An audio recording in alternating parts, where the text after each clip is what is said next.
Welcome back to another deep dive. You know how it works. We take a big pile of information, dig through it, and pull out those key insights so you don't have to. Get you right up to speed. Exactly. Today, we're tackling the global packaging automation systems market.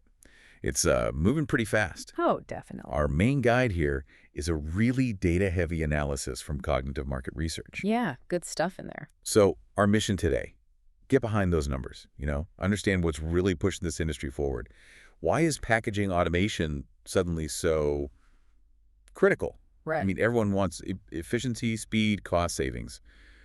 But why is it causing such a boom now? Well, that's really the core question, isn't it? What we're seeing isn't just like a minor shift. It's a big global move. Okay. Businesses everywhere are basically realizing they need to embrace digitization, robotics, automated machinery, especially in packaging. So it's more than just faster conveyor belts. Right. Oh, much more. Think robotic arms picking and placing delicate items, super fast filling and sealing, even automated systems that stack pallets perfectly for shipping, the whole package, really. The whole ecosystem. Exactly, making that final production stage faster, smarter, and just more reliable overall. Got it. And you can really see that strategic push in the global numbers. This is where it gets really interesting, I think. Yeah, the scale is something else. Okay, so check this out. Global sales revenue back in 2021 was $36.616 million, projected to hit $48.176 million by 2025. That's pretty soon. It's just around the corner. But then, looking out to 2033, it's expected to surge to $83.396 million. Wow. That's a compound annual growth rate, a CAGR of 7.1%. That feels significant. It is significant. And the why behind those numbers, it's tied directly to what modern manufacturing and, frankly, global supply chains demand. Right. The pressure is on. Immense pressure for efficiency, faster production, and, yeah, serious cost optimization. Packaging automation isn't just nice to have anymore. It's essential. It's becoming a foundational technology. It gives you consistent quality, cuts down on manual errors, reduces labor costs, and crucially, it lets companies react quickly. React to what, specifically? Fluctuating demand, different product versions, maybe custom packaging requests, just-in-time needs, all that stuff that modern markets throw at you. It provides agility. Okay, that makes sense. So if we break this down by region, it's not the same story everywhere, is it? Not exactly, no. Different regions have different dynamics driving the growth. Let's start with North America. They've always been pretty big on automation, right? Absolutely. A major player. So their market was $11.241 million in 2021, forecasted to more than double $24.284 million by 2033. That's a steady CAGR of 6.567%. Right. And within North America, it's interesting because you have established industries upgrading, but also the huge impact of e-commerce. Okay. The U.S. is the biggest chunk, naturally. $7.828 million in 2021, climbing to $16.228 million by 2033. That's a 6.218% CAGR. Solid growth. But look at Canada, $2.194 million, going up to $5.285 million. That's a CAGR of 7.657%. Quite a bit faster. A lot of difference there. Well, a lot of investment in food and beverage processing in Canada, plus handling all that cross-border e-commerce traffic. And Mexico's growing steadily, too, around 6.6%. Interesting. Okay, let's hop across the pond to Europe. What's the picture there? Europe's got its own strong growth story. The numbers show $8.641 million in 2021, growing to $18.594 million by 2033.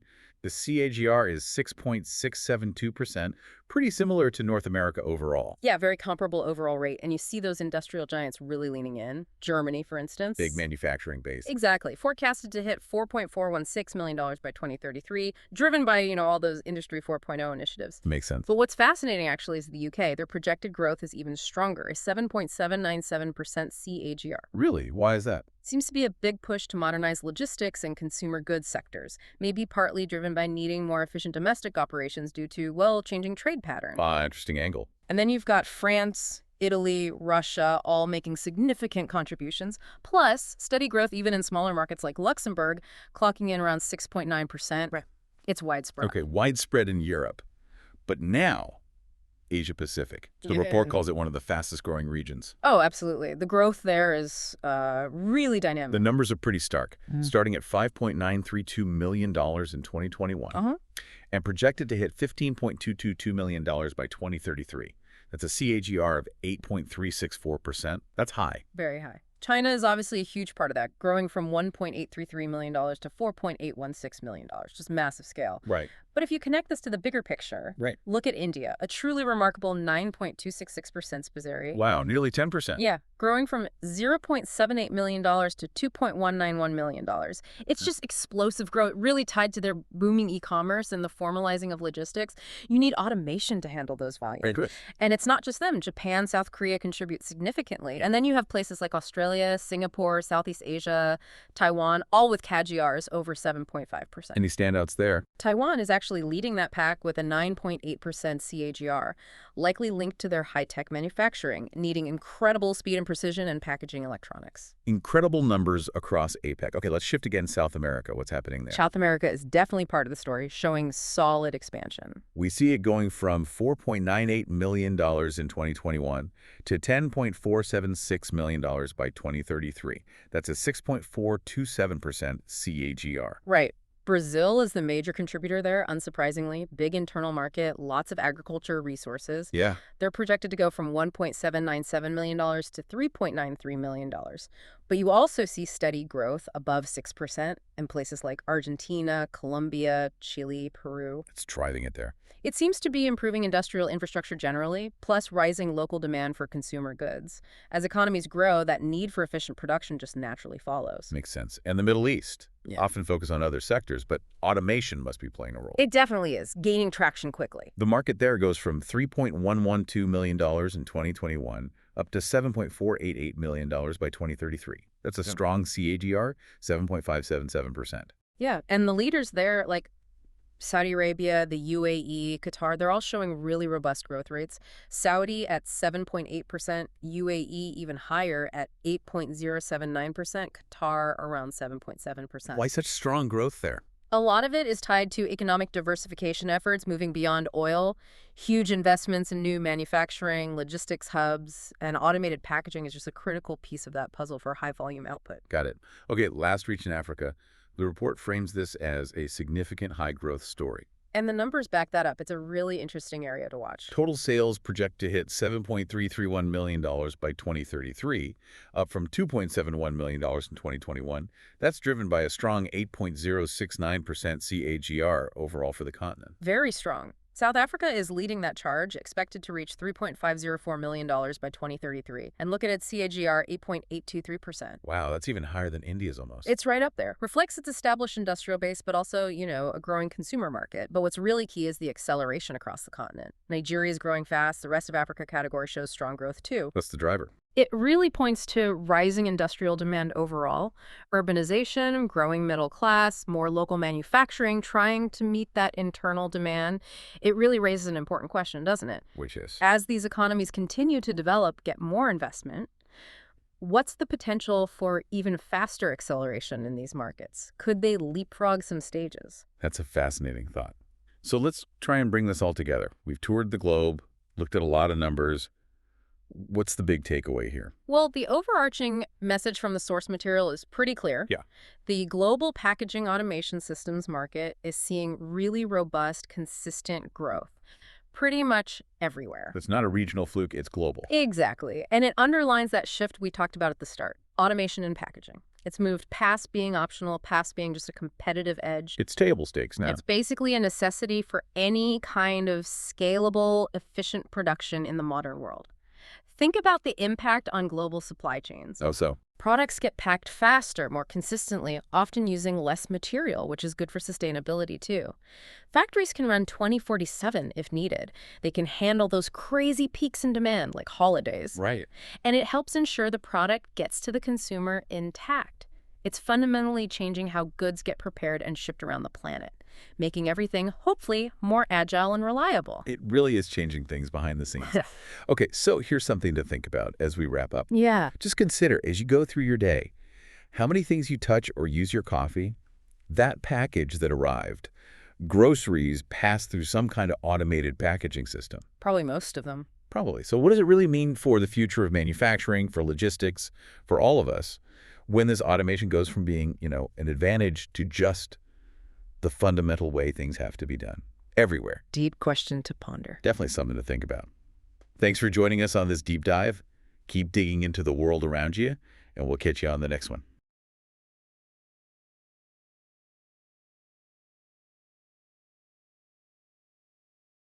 Have you ever stopped to think about what happens right before that package lands on your doorstep?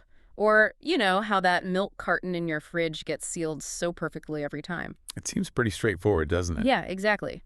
But behind that simple convenience, there's this whole hidden world, uh, really complex, full of technology. Hmm. Today, we're doing a deep dive into that world, the global packaging automation systems market.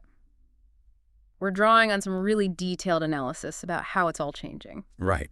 And our mission, really, is to unpack what's going on here. I want to look at what's pushing the growth, what's holding it back, and maybe the most exciting part, the trends shaping what's next. Yeah, the goal is to get past just the headlines. Exactly. So you don't just understand what's happening, but really why it's so important in, well, our very connected world. And it is important, isn't it? This isn't some abstract industrial thing. It connects directly to your life. Oh, absolutely. The food you eat, medicines, all those online orders. Packaging automation is kind of silently running in the background already. Okay, so let's unpack this. What's really driving this automation revolution? Well, the first big one is just this relentless demand globally for packaging to be faster and more efficient. Across all sorts of industries, right? Everywhere. Food and beverage, definitely. Pharmaceuticals, huge. Manufacturers are basically leaning hard on automation now. To do what exactly? Streamline things. Yeah, streamline operations, sure, but also cut labor costs, maintain that consistent quality. Reducing human error is a massive factor. Right. Fewer mistakes. Fewer mistakes, less downtime. Crucial when you need high-volume, high-speed production. It's about achieving, like, hyperscalable perfection. Hyperscalable perfection. I like that. So it's not just fewer errors, it's almost zero variability. That's the goal. Thinks millions of units, all exactly the same. That consistency is vital. It's a fundamental shift away from manual processes where, things can vary. Okay, so speed and consistency driven by general demand. What else? Well, building right on that is the e-commerce explosion. Yes. The online shopping boom. Exactly. And the whole global retail landscape shifting. Online sales demand incredible precision, speed, and flexibility in packaging. Flexibility. How so? Well, automation lets you make on-the-fly adjustments, different box sizes, different labels for countless different products, SKUs. It's about keeping units, right? Right. So handling all that variety, plus accurate sorting, sealing, Yeah. it all needs to happen incredibly fast. And this lets the big online players keep up. It's essential for them. It enhances the packaging integrity, less damage, happier customers, while still hitting those fast delivery times everyone expects now, It's really about meeting consumer expectations then. which are always rising, yeah. Yeah. Speed and accuracy are non-negotiable in that competitive space. Okay. Demand e-commerce. You mentioned a third driver. Yes, and it's become even more critical recently, hygiene and safety standards. Post-COVID especially, I imagine. Definitely. There's been a real acceleration towards contactless packaging. Minimizing human touch points is key, particularly in sensitive areas like food and healthcare. So automation steps in there. Absolutely. These automated systems aren't just about reducing contamination risk, though that's huge. They're also critical for meeting strict hygiene regulations. And compliance. Compliance, exactly. Plus, they enable things like track and trace capabilities through the whole supply chain, builds brand trust, helps meet regulations. It's foundational now for safe production. Okay, so there's clearly a lot of momentum, but it can't all be straightforward. There must be challenges, hurdles, slowing things down. Oh, absolutely. It's definitely not a simple switch for everyone. The first major restraint, the cost. The upfront investment. Exactly. It's often, well, staggering.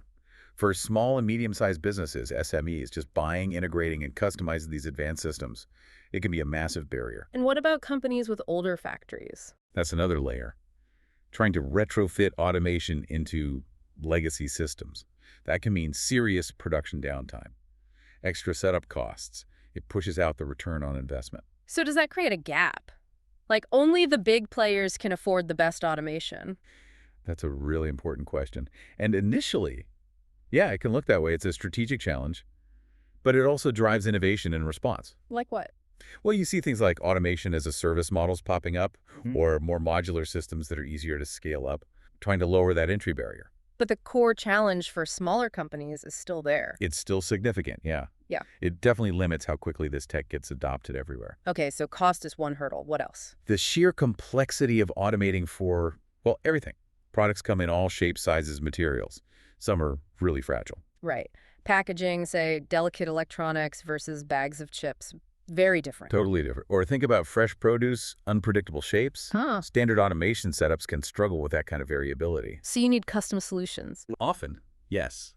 Achieving the speed and reliability you want might need really complex configurations, custom engineering, specialized robotic grippers, advanced vision systems. Which sounds expensive and complicated. It can be. And sometimes you might even still need some manual steps, which kind of offsets the automation benefits you were hoping for.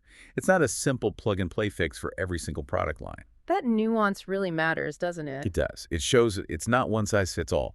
That bespoke engineering takes time, resources, expertise. Okay. Cost, complexity, Yeah. any other major roadblocks. Yeah, there's the workforce issue, skills gap. Meaning finding people who can actually run and maintain these advanced systems. Exactly. Modern packaging automation needs technicians who understand robotics, software integration, data analytics, maintenance.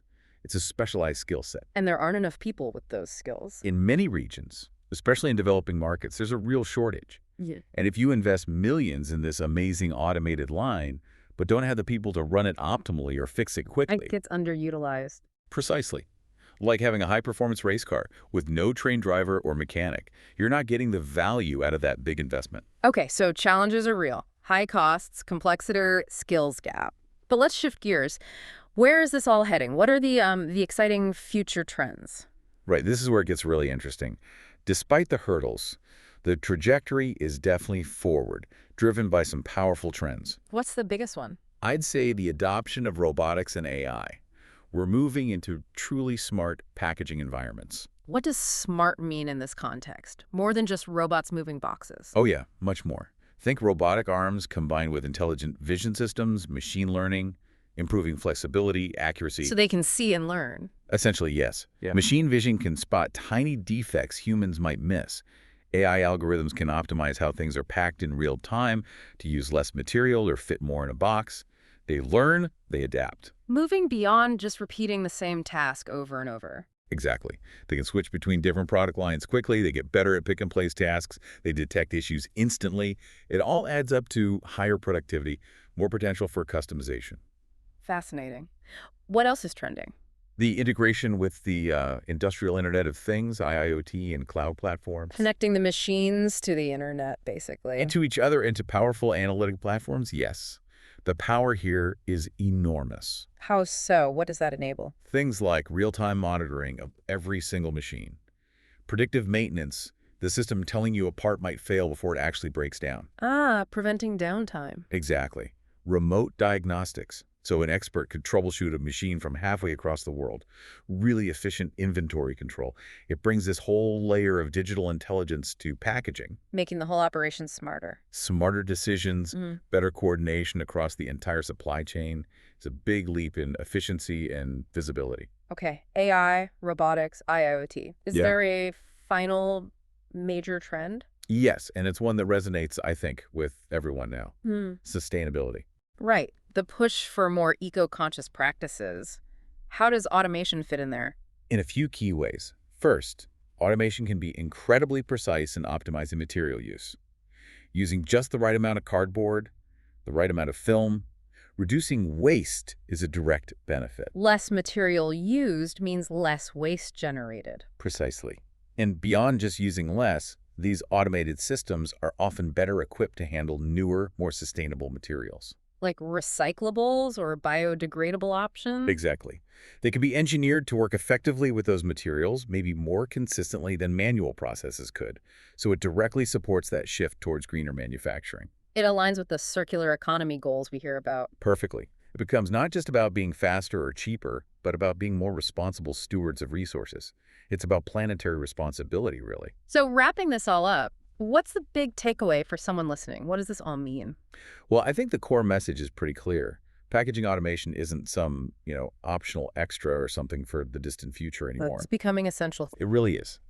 For companies wanting to scale up, ensure safety, and operate sustainably, It's basically becoming table stakes across almost every industry. It's quietly, but fundamentally, changing things. Changing how things are made, how they get to us. Absolutely. And maybe a final thought to leave you with. Go for it. As you think about all this, consider how this ongoing evolution in automation won't just change how products are made and delivered, but how it might reshape the workforce globally. The skills needed, the jobs available. Exactly. What new roles will emerge to manage these smart systems?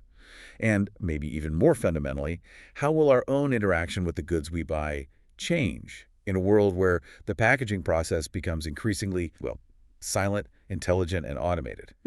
That's a lot to think about. How the human element changes alongside the machines. It's the next chapter, really.